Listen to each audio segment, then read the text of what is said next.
세상을 움직이는 경제 이야기입니다. 여러분의 경제 시야를 세계로 확 넓혀드릴 월드 이코노미. 오늘은 1부에서 시작해보도록 하겠습니다. 두 분의 전문가 스튜디오에 모셨습니다. IS 경제연구소의 차영주 소장님 나오셨습니다. 어서 오십시오. 예, 안녕하십니까. 한양대학교 경제금융대학의 이정환 교수님도 나와 계십니다. 어서 오십시오. 예, 안녕하십니까. 2024년 참 빠르죠? 오늘이 2024년 월드 이코노미의 마지막 시간입니다. 소감이 어떠십니까? 아, 그러네요. 오늘 또 주식시장 또 배당의 마지막 또 날이고요. 여러 가지 좀 의미가 예. 있네요. 정신없이 그러니까 시간이 좀 지난 것 같은데 내년에는 좀 더 긍정적인 좋은 뉴스 많이 다루면서 희망찬 대한민국 만들어갔으면 좋겠습니다. 진짜 따지고 보니까 올해는 별로 좋은 이야기를 한 기억이 없는 것 같아요. 교수님은 1년 동안 어떠셨습니까?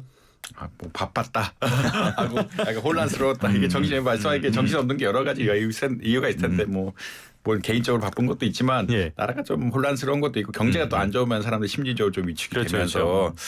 좀 뭐 이렇게 어떻게 시간 가는 줄 모르고 이러는 것 같아요. 그러니까 사실은 휴가 때가 제일 좋은 것처럼 휴가 때 편히 있는 게 제일 좋은 것처럼 지금 약간 일하면서 부담 가지는 뭐 약간 이런 느낌들이라서 별로 이렇게 바쁘고 좀 혼란스러웠던 한 해가 아니었나 뭐 이렇게 싶습니다. 정말 혼란스러운 한 해가 이제 끝나고 있습니다. 내년에는 조금 정리가 됐으면 좋겠는데 모르겠어요. 더 혼란스러울 것 같기도 하고 상황을 좀 봐야 될 것 같습니다.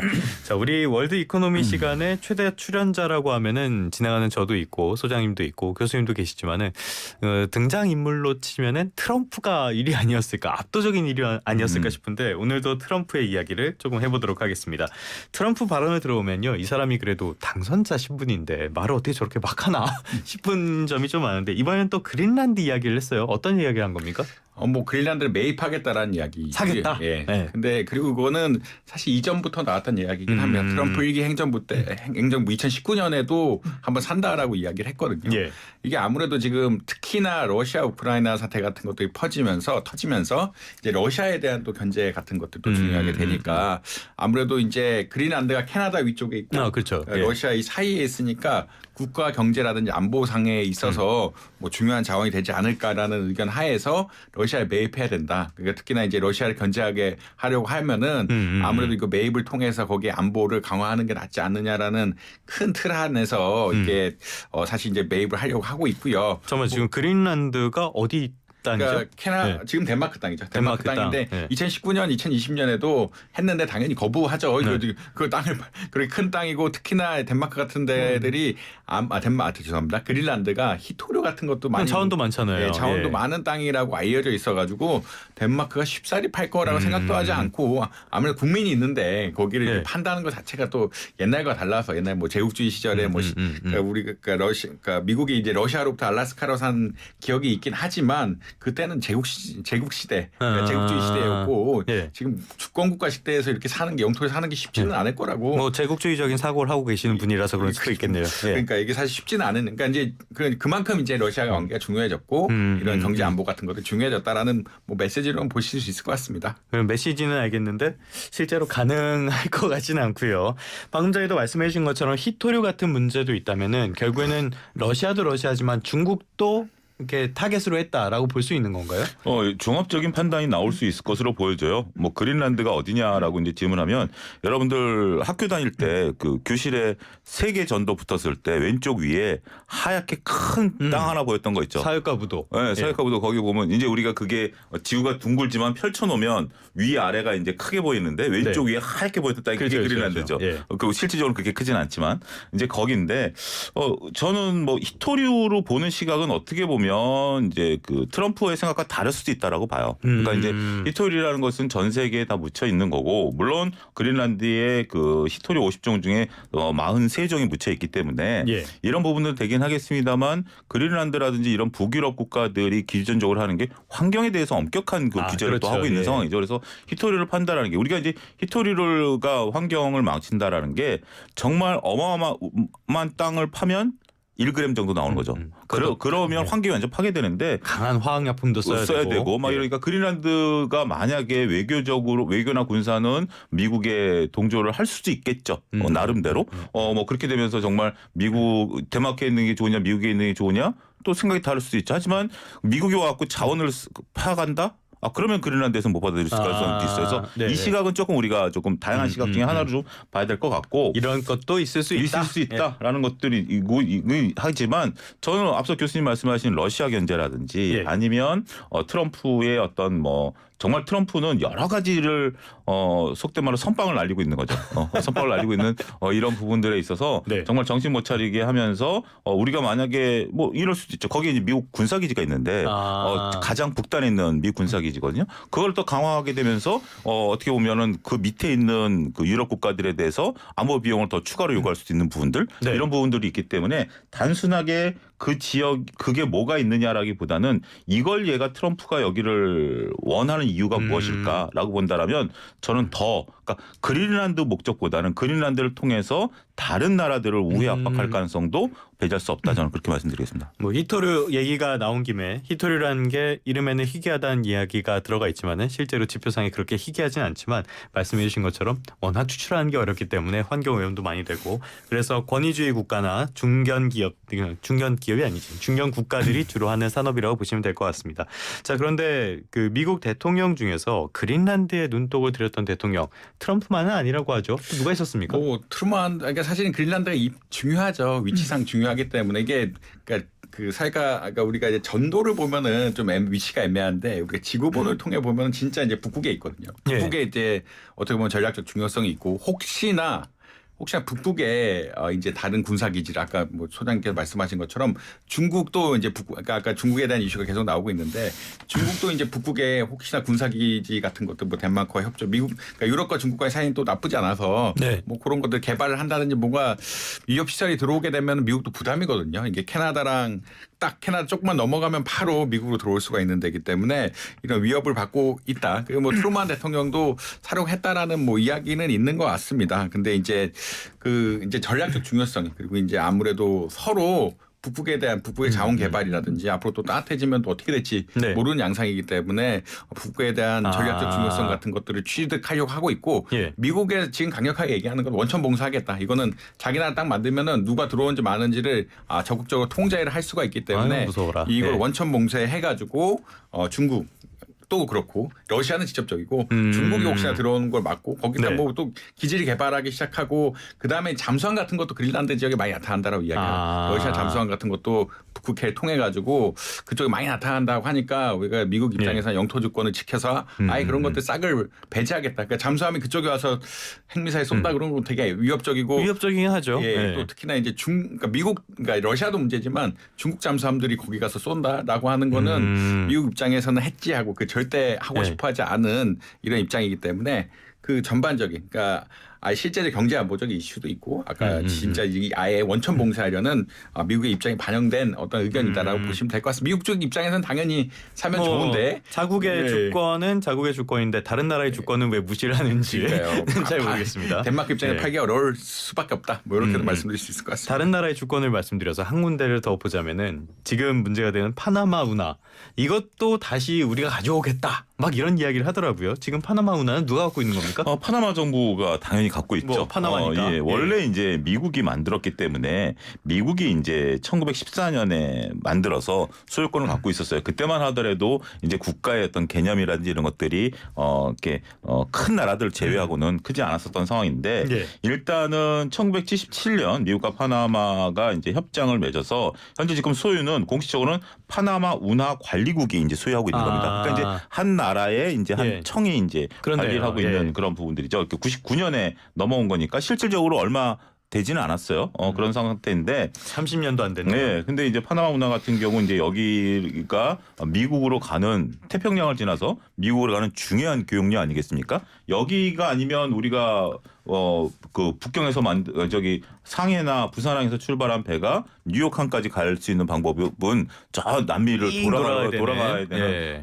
그런 상황이 되는 거기 때문에 굉장히 좀 중요한 그런 부분들인데 일단 뭐 트럼프 입장에서는 이것도 가져오겠다. 네. 가져오겠다라고 얘기를 했는데 정말 뭐 평지풍파를 곳곳에 일으키고 있는 예. 근데 이제 이게 참 무서운 게 뭐냐면 이게 그냥 만약에 차용주가 뭐 예를 들어서 조태원 기자님을 빼고 그 진행석에 제가 앉겠다 그러면 사람들이 이렇게 크게 관심을 안 갖죠. 뭐 저희 뭐. 제작진이 꽃방귀 읽을 겁니다. 예. 그러니까 뭐 무슨 소리야 저 사람이. 근데 막 진짜 뭐 예를 들어서 유재석 같은 사람이 와가지고 조태원 기자님 자리에 앉겠다라고 하면 제가 나갈게요. 말이 달라지는 거죠. 그러니까 트럼프라는 사람이 지금 갖고 있는 그 위상이라는 게 정말 네. 말도 안 되는 그린란드도 내 거, 파나마도 내 거, 뭐 이렇게 얘기하는 건데 그걸 또 우리가 여기서 다뤄야 될 정도라면 이것을 그냥 단순하게 해프닝으로 넘어가기에는 조금 무게의 네네. 비중이 다르다. 좀 그렇게 설명드리고 싶습니다. 뭐 멕시코에서 쉐인바움 대통령이 이런 이야기를 했다면은 미쳤구나라고 했을 텐데 예, 트럼프가 하니까 이렇게 다뤄야 혹시 되는. 진짜 가져가는 거 아니야? 뭐 이런 그러니까요. 생각이 드는 예, 거죠. 무서운 사람이니까. 네. 그런데 트럼프 대통령이 겉으로 이야기를 한 거는 통행료가 너무 비싸다 이런 이야기였거든요. 뭐 얼마나 비싸다는 겁니까? 뭐 비싸다는 게 한 매년 24억 달러 정도가 이제 통행료 수입으로 나온다라고 이야기하고 있고요. 예. 매년 뭐 1만 4천 척의 선박이 운하니까요. 거기서 왔다 갔다 하면서 통과를 하고 있고 세계 무역의 6% 수익은 뭐 24억 달러라고 이야기하는데 파나마 GDP가 한 800억 달러 정도 예, 되거든요. 그럼 정부 이런 거 따지면은 파나마 정부 수입이 한 20% 이상 되는 게 엄청 아니냐. 크네요. 그러니까 이제 워낙 경제 규모가 작고 파나마란 그 나라 자체가 작기 때문에 그 경제 규모에 비하면 어마어마한 수익이다라고 아마 이해하시면 될 것 같고 뭐 화물선의 경우 한 50만 그러니까 물론 이제 그러니까 길고 큰 배일수록 오래 걸리기 때문에 통행료 많이 받는 게 당연한 네네네. 사실이고 화물선 한 50만 달러까지 받는다라고 하고 있고 미국이 아무래도 거기 통과해야 태평양이든지 다시 대서양에도 올 수가 있기 때문에 왜냐하면 양쪽에서 뭐 서부나 동부에서 물건이 왔다 갔다 하려면 파나마 운하를 통과해야 하기 때문에 미국이 절대적으로 차지하고 있다. 특히나 이제 트럼프 대통령이 뭐 이렇게 얘기하는 건 여기에 중국 자본까지 들어와가지고 또 중국. 예. 파나마 운하에 대한 소유권을 가져가려는 게 아니냐 이런 우려들까지 있으면서 굉장히 적극적으로 파나마 운하에 대한 얘기를 하고 있다. 결국 미국의 양쪽을 잇는 중요한 운하기도 예. 하고요. 물동량도 많고. 뭐 물동량도 많은데 중국 기업이 이걸 차지한다? 이런 것들은 사실 뭐 트럼프나 미국 입장에서는 좌시하기 어려운 이런 상황들이라 그러니까 혹시나 뭐 지금은 괜찮을 땐 상관없는데 이제 안보상 문제가 되면 아까 그린란드도 마찬가지고 거기에 핵잠 수함이 나타나니까 없애려고. 그럼 중국 기업이 소유권이 늘어나게 되면은 혹시나 운하를 막아버리게 되면은 네. 어떻게 보면 물류 자체가 어려워지는 상황들이 발생하니까 그런 것들을 막고자 하는 의도가 있다라고 아마 보시면 될 것 같습니다. 이 파나마 운하라는 것 자체가 간문식이라서 계속 물을 채워서 왔다 갔다 하다 보니까 돈도 많이 들고 비쌀 수밖에 없는 그런 측면도 있는 것 같아요. 중국 이야기가 나왔는데 구체적으로 어떤 연관이 있다는 겁니까? 그러니까 지금 현재 충분히 우리가 그 불안감을 느낄 만합니다. 홍콩계 기업인 SK 허치슨이 파나마 운하 지역에 계속해서 투자를 넓혀가고 있거든요. 그러니까 이제 그 인근 지역에 이제 뭐 홍콩계 자금이긴 하지만 실질적으로 이제 중국 자금으로 뭐, 의심할 수도 있는 그렇겠죠. 의심할 수 이제. 있는 그런 부분들이 있기 때문에 그렇게 지금 그 계속해서 투자가 넓혀져 간다면 교수님 말씀하신 것처럼 파나마 운하 지역에 대한 중국의 영향력이 커질 수밖에 없고 문제는 이게 평상시에는 상관이 없지만 결정적일 때 정말 그럴 수 있죠. 딱 목줄을 예. 줄 수 있는 중요한 거 아니겠습니까? 그래서 트럼프가 이번에 크리스마스에 이런 또 글을 올렸어요.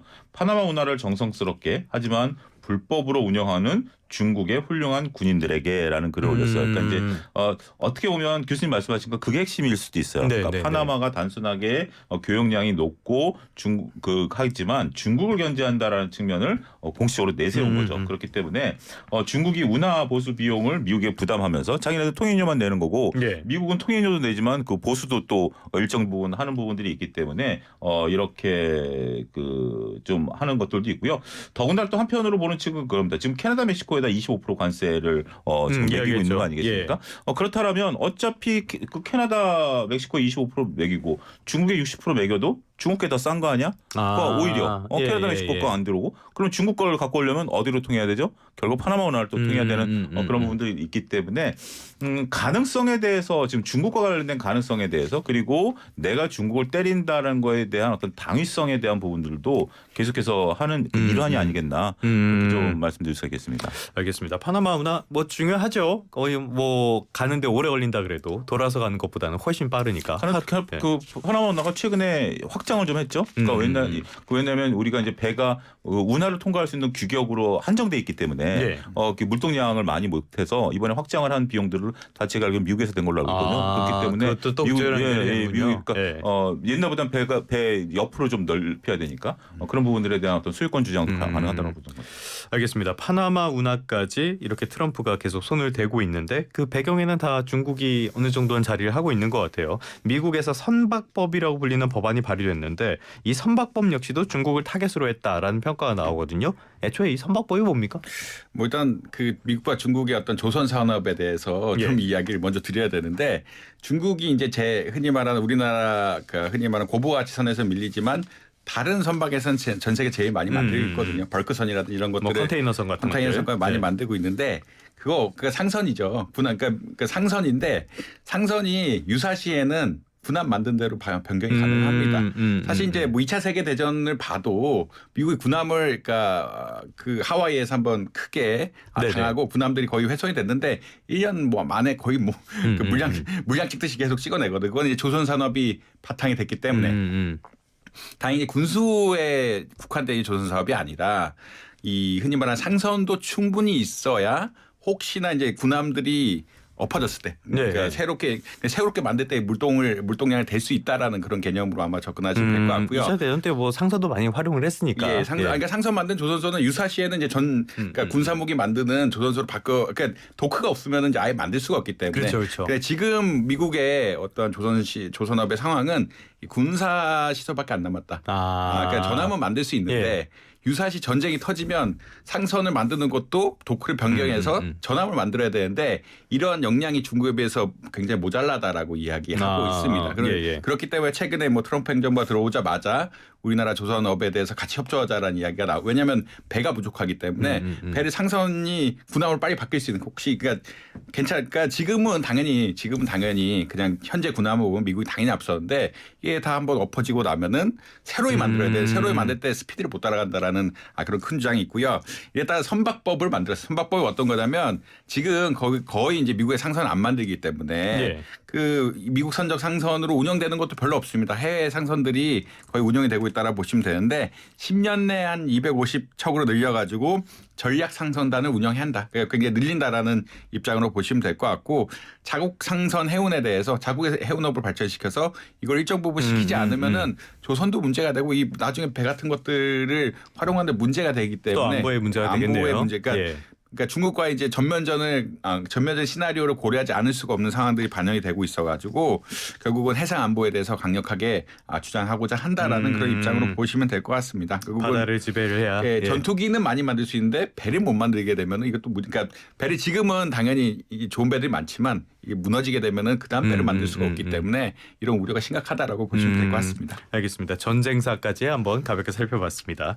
자, 지금은 트럼프 당선인이 모든 것들이 기승전 중국 견제 이렇게 가고 있는데 사실 중국을 견제한다는 측면에서는 민주당도 그렇고 공화당도 그렇고 기조가 전혀 다르지는 않은 것 같아요. 이번에 중국산 레거시 반도체에 대한 불공정 무역 행위 조사하겠다. 바이든 행정부에서 발표한 내용인데 뭐를 하겠다는 겁니까? 그러니까 기존에는 우리가 이제 첨단 반도체도 뭐 종류가 여러 가지가 있죠. 첨단 반도체에 대한 부분들을 이제 중국에 들어가는 것을 이제 막았습니다. 구체적으로 어떠한 그 사양에 있는 반도체를 미국 중국에 주면 안 된다 이런 것들이 있었었죠. 근데 지금은 이제 그걸 바꿨습니다. 그러니까 우리가 모든 포괄해서 안 된다라는 거와 몇몇 가지가 안 된다라는 것은 차원이 다르죠. 지금은 몇몇 가지가 안 됐었는데 지금은 포괄적으로 이것이 쓰임새가 어디로 귀결되느냐를 보겠다라는 겁니다. 그게 중국의 어떤 뭐 군사 안보 이런 것들로 만약에 들어간다면 안 된다라는 안 거죠. 된다. 거기에 그러면 이제 범용적인 반도체, 소위 말해서 레거시 반도체, 우리가 하다못해 우리가 지금 여러분들이 쓰시고 있는 휴대폰에 들어가는 반도체, 데스크탑에 들어가는 반도체 이거 다 범용적인 거거든요. 근데 그것도 만약에 그 컴퓨터가 군사용으로 쓰인다라고 하면 거기에 들어간 반도체도 안 돼라는 인식이 돼버린 거죠. 그래서 지금은 이제 중국이 그만큼 이 워낙 많은 또 우회로를 뚫어내고 있고 그렇죠. 많은 또 기술 개발이 생각보다 빠르게 나오고 있기 때문에 어떻게 보면 저는 미국이 좀 당황하고 있다라고 봐요. 처음에 우리가 첨단 반도체 그다음에 노광 장비 이런 거를 안 주면 중국이 상당 기간 좀 고전을 겪는 거 아니야라고 했는데 불과 1년, 올해 1년만 놓고 보더라도 올 초만 하더라도 노광 장비라고 해서 첨단 반도체를 못 만드는 장비를 네덜란드 압박해서 안 주면 네. 얘네가 못할 거 아니야? 라고 했는데 보란 듯이 7만 원을 만들어 버렸어요. 그러니까 조금 때리면 안 될 줄 알았는데 안 될 줄 알았는데 잘 따라오고 있는. 네, 그리고 뭐 중국에 있어서의 첨단 부분들 이런 것들에 대한 것들이 생각만큼 그렇게 과거보다 발전 속도가 느린 건 아니니까 막 뛰어가는 걸 조금 천천히 뛰어가는 건 정도지 걸어가거나 기어가는 정도의 모습들을 보이지 않다 보니까 더 많은 이런 부분들을 어떻게 보면 미국 입장에서도 지금 멈출 수 없는 것 같아요. 여기 상태에서 더 멈추면 그것도 좀 아닌 것 같고 그래서 지금 현재 전반적인 레거시 반도체라는 부분들인데 근데 문제는 이제 우리나라죠. 이렇게 되면 우리나라 레거시 그러니까 기존 반도체 같은 경우는 삼성전자랑 하이닉스가 중개 공장도 있고 중개 비중이 높은데 맞아요. 예. 이런 부분에 대한 물론 아직 정리는 안 돼 있어요. 미국이 이제 새로운 행정부가 들어서면 정리를 하겠지만 그렇게 된다라면 우리의 그 하이닉스와 삼성전자 중국 공장을 어떻게 활용하느냐에 대한 부분들도 지금 우리나라 입장에서 상당히 조금 문제가 된다 이렇게 말씀드릴 수 있겠죠. 그래서 탈중국을 이야기하는 목소리도 계속 커지는 것 같습니다. 그런데 거기에 투자한 돈이 얼마인데 그렇게 쉽게 탈중국을 할 수 있을까요? 아무튼 간에. 자, 이런 가운데 또 주목받는 이벤트가 하나 있죠. 이제 트럼프 당선인의 취임식이 얼마 남지 않았습니다. 한 20일 조금 더 남았죠. 이런 상황 속에서 돈이 막 엄청나게 들어오고 있나 봐요. 상황이 어떻답니까? 뭐 잠깐 슈퍼 300일 조금만 네네네. 얘기하고 그다음에 뭐 말씀드릴게요. 예. 이게 지금 들어가는 이슈가 슈퍼 300일 이게 통상법 301조 이거 흔히 말하는 슈퍼 301조라는 이슈인데 너무 중국에서 보조금 너무 많이 준다라는 그런 기술 개발을 하는데 사실은 잘 안 되잖아요. 그렇죠. 보조금을 예. 너무 많이 줘서 미국에 너무 많이 쓰이고 너무 많이 쓰는 것들 혹시나 중국에 들어가는 것들이 군사용으로나 우리가 그것들이 반도체가 공급이 끊기면 또 미국 입장에서 문제가 되니까 그런 것 때문에 한다라고 이야기할 수 있겠고요. 트럼프 취임식에 미국은 자본주의의 나라라. 취임식에도 돈이. 취임식에도 모금을 정치도 합니다. 돈으로 하는. 정치도 돈으로 하고 법안도 돈으로 하고 뭐 그 최근에 그 보험사 그 사건 났을 때 왜 그 그러니까 기업들은 돈을 통해서 자기 의견을 이야기할 수 있는데 뭐 일반 사람들이 얘기를 못하냐 뭐 이런 이슈 나올 정도로 미국은 정치의 자본주의화가 심한 사회고. 아니 거기는 민주주의를 이야기하는데 사실 보면 민주주의도 아닌 것 같아요. 돈으로 다 되는 것 같아. 자본주의라고 보시면 될 것 같고 취임할 때 이제 기부 금액에 따라서 자리를 배정받는다라고. 그래서 1기 당시에는 한 1억 700만 달러였는데 지난 16일만 해도 지금 1억 5천만 달러 기준으로 해서 되게 많이 받고 있다라고 보시면 될 것 같고요. 그다음에 그전에 뭐 축제도 하고 마가 축제라고 해서 20일 이전에 뭐 18일부터 마가 축제도 하고 있고 뭐 100만 달러, 200만 달러 기준에 따라서 뭐 티켓을 선호한 자리 티켓을 배분하고 이런 거고 그다음에 이제 뭐 일요 예배에 참여하려면 뭐 10만 그러니까 트럼프 부부가 참여하는 일요 예배에 참여하려면 뭐 10만 달러 기부하고 100만 달러 이상 기부하면 뭐 펜스 그러니까 펜스 부통령하고 뭐 부부 만찬도 한다는데 이게 굉장히 이게 미국 혹시 자본주의 나라다라는 거라고 보시면 될 것 같고 사실 이걸 통해서 뭐 로비라든지 그 네트워킹 한다라고 큰 맥락을 가지면 될 것 같습니다. 그거는 네트워킹은 뭐 중요하죠. 네트워킹 통로로서 취임식에 돈을 받고 있는 이런 상황들이다라고 보시면 될 것 같습니다. 그런데 우리나라 재계 인사 가운데에서도 취임식 초청장을 받은 분이 있어요. 풍산그룹의 류진 회장님.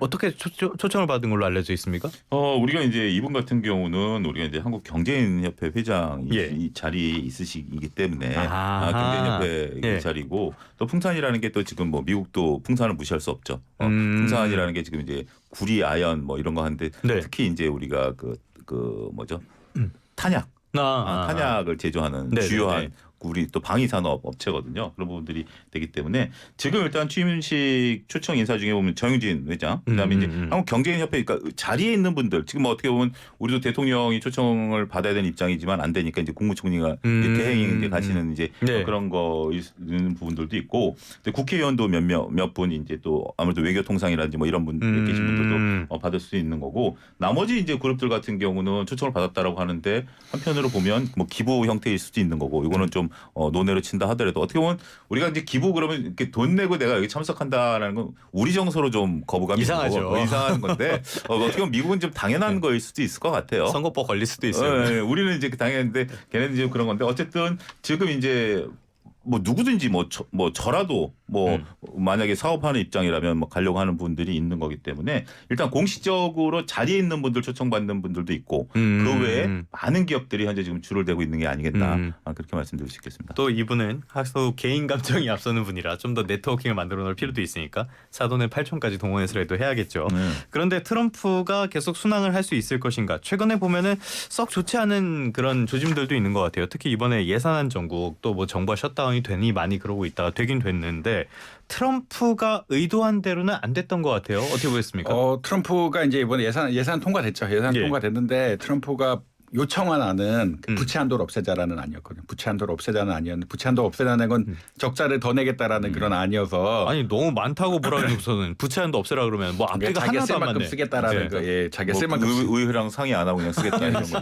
행정부에 쓸 만큼 쓰겠다라는 그런 입장으로 봐서 공화당에서 그걸 반대했다라고 이야기합니다. 그거는 부채 한도를 없애는 건 사실 공화당 기조랑 맞지 않는 작은 정부를 추구하는 공화당 기조랑 맞지 않는 이런 기조라서 반대했기 때문에 예산안 그러니까 최종 안에는 그러니까 트럼프가 그때 처음 부결됐을 때 냈는 안에는 이 아까 말씀드린 부채 한도를 넣었는데 이제 부채 한도를 부채 한도 없애는 거를 뺀 안이 이제 통과가 되면서 공화당 입장하고 뭐 사실은 이제 트럼프 행정부의 입장하고 좀 반대되는 견해가 나왔다. 그리고 이게 사실 이게 트럼프 정책이 공화당 입장과 안 맞는 거죠. 사실은 공화당 기본적으로 보수주의고 그렇죠. 작은 정부의 효율성을 추구하는데 이것을 부채를 더 늘리겠다라고 하는 것들은 사실 좀 이해하기 어려운 정책이기 때문에 의원의 동의를 받지 못했고 그래서 이제 지금 통과한 안에는 부채 한도를 늘리는 거, 그러니까 무한으로 부채 한도를 늘리는 것에 대해서는 그건 받아들여지지 않았다라고 보시면 될 것 같습니다. 뭐 공화당 내 그립이 더 강해졌다라는 평가가 나오던데 이런 걸 보면은 그렇게만 잘 갈 수 있을 것 같지는 않다라는 생각도 좀 들기는 해요. 하나만 더 살펴보고 마무리하도록 하겠습니다. 스타벅스의 바리스타들, 아마존 택배 기사들 파업을 이어가고 있는데요. 트럼프 취임 전에 전국적으로 확대하려고 노력 중이다. 왜 트럼프 전에 이렇게 하겠다는 겁니까? 보통 우리가 이제 파업이라는 게 뭐죠? 파업이 이제 노동자들이 그러니까 좀 상대적으로 불리하다라고 느끼는 사람들이 자신의 목소리를 들어달라고 주장하는 거죠. 주장하는 거고 이것도 하나의 어떤 뭐 법 테두리 안에서 뭐 충분히 할 수 있는 그런 부분들이죠. 근데 이제 스타벅스 바리스타들 같은 경우는 이제 CEO 대비해서 자기네들이 임금이 너무 적다 이런 부분들이 좀 있었고 맞아. 뭐 CEO 출퇴근하는데 비행기도 지원해 준다면서요? 여러 가지 뭐 그런데 이제 그런 것들에 대해서 이제 얘기를 하는데 사측이 오히려 뭐 협상을 잘 안 하려고 하고 뭐 그렇게 해서 이제 서서히 한 50군데에서 시작했다 지금 300군데로 들어가고 있는 거고. 근데 이제 원래 이제 파업을 할 때는 우리가 그 평상시에 파업을 해서는 사람들이 잘 안 듣죠. 그렇기 때문에 극단적인 파업까지 이제 가는 거고. 파업 시기가 뭐 제가 노동자라도 지금이 적절한 파업 시기인 것 같아요. 크리스마스 시즌에 회사에 어떤 타격을 줄 수 있는 부분들. 그다음에 대통령 취임하는데 뭐 이런 이런 게 있으면 취임하는 새로운 대통령이 별로 기분이 좋겠습니까? 안 좋겠죠. 누구든 돈 내고 만나려고 하는데 야 니네 회사 왜 이렇게 시끄러워 뭐 이런 소리 들을 수도 있는 거 아니겠습니까? 그래서 어떻게 보면 우리가 선거 전에 그러니까 이제 이거 하나의 어떤 특징인 것 같아요. 선거가 막 이루어지기 전에 트럼프와 그 해리스 옛날에 서로 자기 입장을 들어달라고 파업이 하나 전 세계적으로 파업이 한번 일어났죠. 이런 거였고 지금은 어차피 일어날 파업이라면 이때가 가장 자신들의 이익을 극대화할 수 있는 그러한 방안이기 때문에 이것을 노리는 거고 결국 스타벅스 입장에서는 뭐 그 CEO가 신용이라도 해야 되겠죠. 그런 부분들이기 때문에 그런 맥락으로 좀 읽어내야 되지 않을까 싶습니다. 스타벅스 주가에는 별로 좋은 영향 안 줬겠네요. 스타벅스 주가에는 별로 그렇게 좋은 영향은 아닌데 이제 우리나라 스타벅스는 또 별개의 독립된 회사이기 때문에 뭐 앞서 얘기한 우리 정 뭐 회장님 소유이기 때문에 우리나라 스타벅스 별로 그렇게 요즘은 좀 과거만큼 인기를 못 끄는 것 같아요. 알겠습니다. 이 위험한 발언은 여기까지만 듣도록 하겠습니다. 지금까지 한양대학교 경제금융대학 이정환 교수님 그리고 IS 경제연구소 차영수 소장님과 함께 트럼프를 중심으로 한 국제 정세 살펴봤습니다. 오늘 말씀 고맙습니다. 감사합니다. 감사합니다.